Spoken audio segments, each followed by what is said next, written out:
लड़का गलती से कल्टीवेशन की दुनिया में आ गिरा। उसने सुंदरी को वी का इशारा किया तो उसने गुस्से में तलवार निकाल ली। लड़का जान बचाकर भागा पर ज्यादा दूर नहीं जा सका। सुंदरी ने सीधे एक अल्फा स्ट्राइक मारकर उसे वहीं रोक लिया। लेकिन लड़के को हैरानी तब हुई जब अगले ही पल वो किसी चमत्कार की तरह फिर से जिंदा हो गया। तभी सिस्टम भी सामने आया और उसे बताया उसके पास पुनर्जन्म के 9 मौके हैं, लेकिन हर बार जिंदा होने में 100 साल लगेंगे।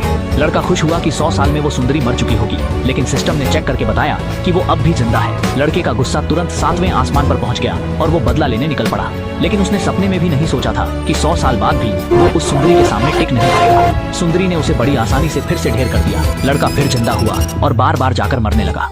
उसने सुंदरी को अपनी जान देकर गॉड लाइक बना दिया। जब वो 8वीं बार जिंदा हुआ तो सिस्टम भी उससे तंग आ गया और बोला कि अब बस कर और जाकर अपनी जान मत गंवा, अब मरा तो गेम ओवर है। तब उसकी अक्ल ठिकाने आई कि छिपकर ताकत बढ़ानी चाहिए। उसने दिन रात तपस्या की और अंत में एक महान सम्राट बन गया। उसने कसम खाई कि 8 बार मरने का बदला लेगा। पर जब उसने स्टाइल में सुंदरी का रास्ता रोका तो वो उसे पहचान ही नहीं पाई। सुंदरी ने बिना बात किए उंगली घुमाई और तलवार चल पड़ी। लड़का भी पीछे नहीं हटा, उसने तुरंत हमला रोका। उसे लगा इस बार वो पुराना हिसाब बराबर कर लेगा, पर सुंदरी ने बस उंगली हिलाई और तलवार उसे फिर जा लगी। वो इतनी ताकतवर हो गई है ये उसने सोचा न था। वो हार नहीं मानना चाहता था। जब वो तलवार निकालने पास आई, लड़के ने उसे पकड़ लिया और एक गहरा किस कर दिया। सुंदरी गुस्से से भड़क गई, एक बार से उसे उड़ा दिया, फिर गुस्से में तलवार चलाई और लड़का राख हो गया। मगर लड़के के उस गहरे किस ने सुंदरी का मन भटका दिया और उसकी हजारों साल की तपस्या बर्बाद हो गई।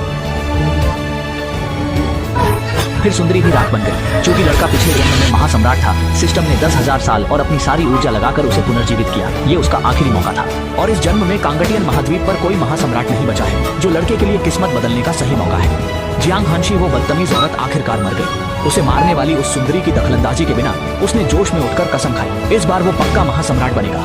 वो खुशी खुशी घर लौटा, पर अंदर घुसते ही उसे एक टांग बाहर निकली दिखी, जिसे देखकर उसका दिल जोर से धड़कने लगा। उसने छुपकर देखा, उसे लगा ये कोई तोहफा है। वो खुश हो भी रहा था कि उस शख्स ने सर बाहर निकाला। लड़के ने गौर से देखा तो वो पूरी तरह दंग रह गया। अरे तेरी, भाई साहब ये सच में कोई दिखावा नहीं है।